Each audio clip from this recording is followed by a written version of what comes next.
Siapapun mereka yang mencari harta, lalu dia tidak memperdulikan harta haram, dia tidak memperdulikan harta yang syubhat, dia sambar apapun harta, dengan atas nama kebutuhan yang sebenarnya dia paksakan sampai dia mengambil yang haram tersebut, maka pada yang haram itu ada sebuah kegelisahan, dan ada sesuatu tumbal yang harus dikorbankan. Dan hukuman di akhirat biasanya, kalau tidak dimulai dari hukuman di dunia, kok langsung hukuman di akhirat, biasanya hukuman di akhirat menjadi 2 kali lipat ketika dia tidak mendapatkan hukuman sama sekali di dunia.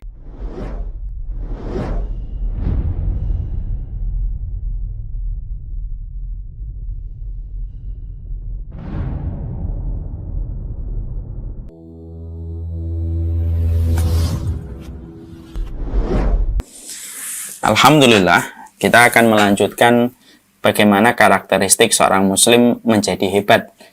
Menjadi hebat bukan di hadapan manusia, tetapi menjadi hebat di hadapan Allah Subhanahu wa Ta'ala.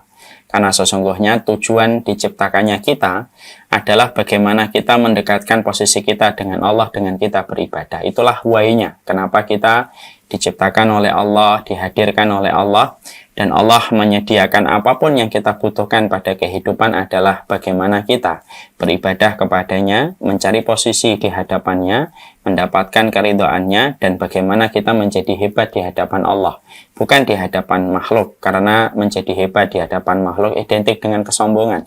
Tetapi menjadi hebat di hadapan Allah merupakan bagian dari salah satu tujuan dalam kehidupan kita ketika kita ingin memberikan yang terbaik di hadapan Rabb yang telah menguasai alam semesta. Tentunya disinilah kita harus membahas karakternya, karena sesungguhnya menjadi hebat itu tidak bisa simsalabim, bisa kita dapatkan secara mudah dan gampang sebagaimana kita membalikkan tangan. Tapi bagaimana menjadi muslim hebat itu ada sebuah referensi yang dibaca, ada sebuah latihan yang selalu diasah setiap waktunya dan setiap saatnya, sampai betul-betul dia mampu menjadi muslim hebat sebagaimana doa yang dipanjatkan oleh kita di dalam surat Al-Furqan, wa ja'alna lil muttaqina imama 74 pada surat Al-Furqan. Dan itu harus dilalui dengan sebuah referensi, sebuah kebiasaan, habit yang baik, yang akhirnya membentuk kita menjadi muslim yang hebat di hadapan Allah. Marilah kita sejenak membayangkan Cristiano Ronaldo ataupun Lionel Messi. Kalau kita melihat secara selintas, Ronaldo dengan kecepatan dia berlari, dengan keganasan bola ketika ditendang oleh kakinya, yang ternyata katanya sampai berapa ratus kilometer per jam itu tendangannya. Seorang Cristiano Ronaldo dan Lionel Messi sampai menjadi hebat di lapangan hijau itu bukan sesuatu yang sifatnya simsalabim, tapi itu merupakan proses dari habit yang panjang yang dirawat seorang Cristiano Ronaldo. Dia melatih terus, dia belajar, dia mendengarkan masukan dari pelatih, lalu dia mengetahui titik lemahnya yang dia tutupi titik lemah itu dengan berbagai macam pelatihan yang dia lakukan. Jadilah Cristiano Ronaldo pemain hebat di lapangan rumput. Dan itulah yang kita jumpai pada sebuah analogi. Itu pula yang harusnya kita pahami. Membangun karakter seorang muslim itu bukan sesuatu yang gampang, karena karakter ini harus didukung dengan referensi yang benar. Pelatihan sesuai dengan referensi yang kita jumpai, sesuai dengan habit yang kemudian terus kita kembangkan menjadi sebuah kebiasaan. Dan itulah yang menjadikan kita membahas apa referensi-referensi yang bisa menjadikan seseorang memiliki karakter dalam kehidupan dirinya.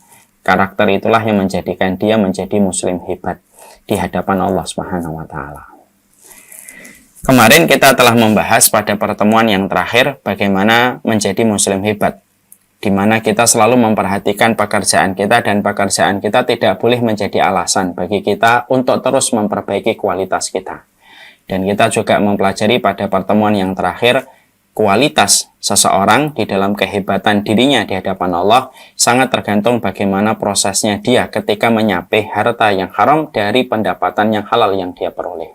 Semakin seseorang itu mampu menjadikan setiap profesi, aktivitas pekerjaannya ketika mencari rezeki, lalu diiringi dengan komitmen dia untuk menjaga dari yang syubhat, menjaga dari yang haram, maka itulah yang menunjukkan bagaimana kualitas dirinya di hadapan Allah.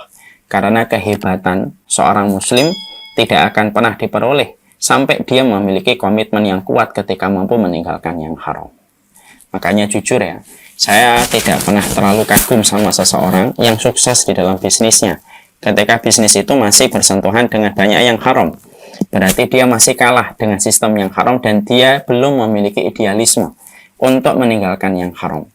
Tapi saya akan kagum sekali kepada seseorang pebisnis walaupun tidak sesukses yang pertama, tetapi dia sudah berhasil melepaskan dirinya dari berbagai macam harta yang haram.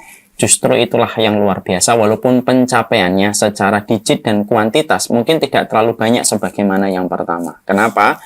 Karena kualitas kehebatan kita tergantung bagaimana komitmen kuat kita untuk menyampai harta yang haram dari pendapatan halal yang kita peroleh. Dan itulah yang kemudian harusnya selalu kita miliki. Sesungguhnya pada sesuatu yang halal itu menenangkan dan di situ ada penjagaan. Kalau kita mendapatkan sesuatu yang halal, di situ ada ketenangan pada urusan akhirat kita dan di situ ada penjagaan. Sebagaimana kita telah menjaga Allah dalam setiap transaksi profesi kita dan pekerjaan kita, orang yang mendapatkan harta yang halal maka Allah akan jaga. Allah jaga keturunannya, Allah jaga kualitas hidupnya. Karena pada harta yang halal itu sesungguhnya di situ ada ketenangan dan di situ ada penjagaan. Siapapun mereka yang mencari harta, lalu dia tidak memperdulikan harta haram, dia tidak memperdulikan harta yang syubhat, dia sambar apapun harta, dengan atas nama kebutuhan yang sebenarnya dia paksakan sampai dia mengambil yang haram tersebut, maka pada yang haram itu ada sebuah kegelisahan, dan ada sesuatu tumbal yang harus dikorbankan. Kalau kita mendapati sesuatu yang haram, pasti ada tumbal yang harus dikorbankan. Berapa banyak orang kaya raya harus berhadapan musuh itu dengan anaknya.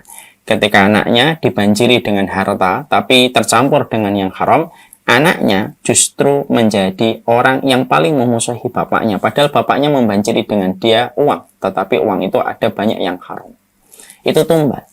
Berapa banyak orang yang mereka itu mendapatkan kuantitas harta yang begitu banyak, tumbalnya dia bayarkan lewat bagaimana kondisi dirinya, bagaimana kegelisahan yang dia dapatkan. Karena pada harta yang haram itu berbeda pada harta yang halal. Pada harta yang halal ada ketenangan dan ada penjagaan. Sesungguhnya pada harta yang haram, maka di situ ada kegelisahan yang tidak berujung. Dan ada tumbal yang harus diberikan untuk membayar setiap kesuksesan. Ketika kesuksesan itu diambil dan diraih dengan cara-cara yang tidak memperdulikan syariat Allah. Dan itulah yang membuat kita harus berpikir 1000 kali sebelum kita mengambil harta yang haram. Kita harus berpikir panjang ketika kita mengambil harta yang haram. Siapapun yang mengambil harta yang haram hari ini, maka dia akan merasakan akibat yang ditimbulkan dari harta yang haram. Kalau tidak besok, ya lusa. Kalau tidak lusa, pekan depan. Kalau tidak pekan depan, mungkin tahun depan. Kalau tidak tahun depan, ya mungkin nanti ketika di masa tuanya. Kalau tidak mendapatkan itu pun, maka lebih berat lagi. Kalau dia tidak diberikan hukuman di dunia, berarti hukumannya di akhirat. Dan hukuman di akhirat biasanya, kalau tidak dimulai dari hukuman di dunia, kok langsung hukuman di akhirat, biasanya hukuman di akhirat menjadi 2 kali lipat ketika dia tidak mendapatkan hukuman sama sekali di dunia. Itulah yang kita khawatirkan. Makanya, harta itu, saya menyampaikan ya, harta itu ketika halal, hisabnya panjang. Ketika haram, adabnya pedih. Dan tidaklah banyak manusia yang mereka dimasukkan ke dalam neraka kecuali disebabkan karena terpengaruh ketika dia mabuk kepayang dengan urusan dunia. Padahal kita paham ya, urusan dunia itu. Ini nasihat untuk saya dan semuanya. Dunia itu masa expirednya sangatlah terbatas. Masa expirednya dunia yang kita raih dengan susah payah, pekerjaan apapun kita lakukan, lalu kita tidak peduli apakah pekerjaan itu benar ataukah salah, maka kita harus ingat, dunia itu ada expirednya. Expirednya dunia itu 2. 1, ketika kita sakit. Kalau kita sudah jatuh sakit, maka nilai dunia itu menyusut dari 100% menjadi tinggal 50%. Orang kalau sudah sakit tidak peduli rumahnya sebagus apapun. Kalau orang sudah sakit tidak peduli bagaimana kondisi mobilnya ketika dia membelinya dengan harga yang mahal. Karena apa? Expirednya dunia itu sangat berkurang, menyusut nilainya ketika seseorang sudah sakit. Dan akan hilang ketika seseorang itu sudah dalam kondisi sakaratul maut. Kalau sudah dalam sakaratul maut, maka hilang itu nilai dunia, tidak ada lagi apa-apanya. Makanya itulah bagaimana dunia itu. Yang mana dunia itu adalah menjadi salah satu perkara yang menjadikan orang itu betul-betul dunia itu memperdaya setiap manusia. Makanya ada sebuah kisah di dalam salah satu riwayat tentang Nabi Isa, bagaimana Nabi Isa melewati sebuah pelajaran besar tentang arti dunia. Nabi Isa pernah jalan bersama dengan seseorang, lalu beliau memiliki roti dan membagi roti menjadi 3. Satu roti buat Nabi Isa alaihi salam, satu roti buat temannya di dalam perjalanan itu, dan disisakan satu roti. Ternyata Masya Allah, ketika disisakan satu roti itu, ternyata teman seperjalanan Nabi Isa itu mengambil roti itu. Nabi Isa kemudian bertanya, siapa yang ngambil roti sisanya satu? Temannya mengatakan, saya tidak tahu. Lalu kemudian Nabi Isa berjalan, Allah kemudian memberikan mukjizat Nabi Isa yang dilihat oleh temannya. Bagaimana dia berjalan di atas sungai, sebagaimana berjalan biasa. Walaupun teman seperjalanannya sudah melihat betapa mukjizat yang dimiliki Nabi Isa berjalan di atas air sebagaimana jalan di atas tanah, maka Nabi Isa bertanya, siapa yang tadi makan? Siapa yang tadi makan roti sisa satu? Temannya pun masih bohong, saya tidak tahu siapa yang makan. Sampai akhirnya Nabi Isa mendapatkan batu lalu dirubah menjadi emas. Lalu Nabi Isa berkata kepada temannya dan menyampaikan, siapa yang bisa memberitahukan kepada diriku, siapa yang memakan sisa satu roti tadi, saya akan berikan emas ini. Maka temannya tadi yang berbohong langsung berkata, sayalah yang makan roti itu.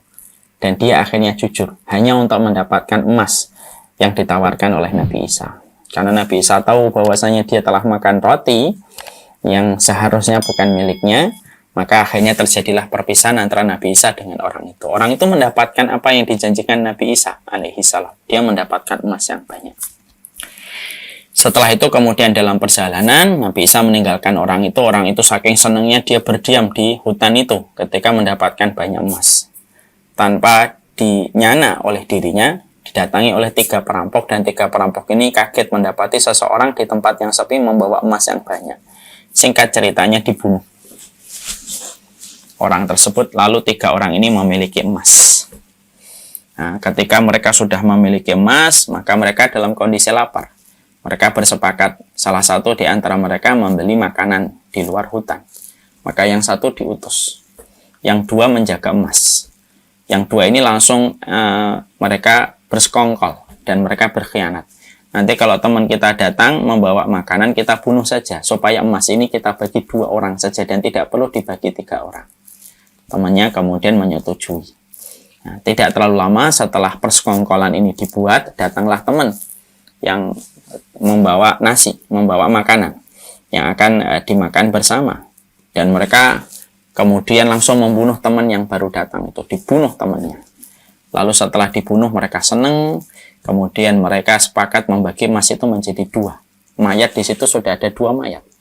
Lalu mereka makan, dan mereka tidak menyadari ternyata makanan itu sudah dibubuhi racun oleh teman yang membelikan makanan tersebut. Karena teman yang membelikan makanan itu pun berencana membunuh 2 temannya. Dan akhirnya 2 orang yang makan ini pun mati. 4 orang jenazah di samping emas-emas yang ada di sekitar mereka. Maka akhirnya Nabi Isa setelah beberapa waktu balik lagi ke jalan itu dan mendapati emas itu ada di sampingnya, ada 4 jenazah. Ada 4 mayat. Lalu Nabi Isa berkata, hakadha taf'alud dunya bi ahliha fahdharuha. Beginilah dunia memperlakukan para penuntutnya dan para pencarinya. Maka hati-hatilah terhadap dunia.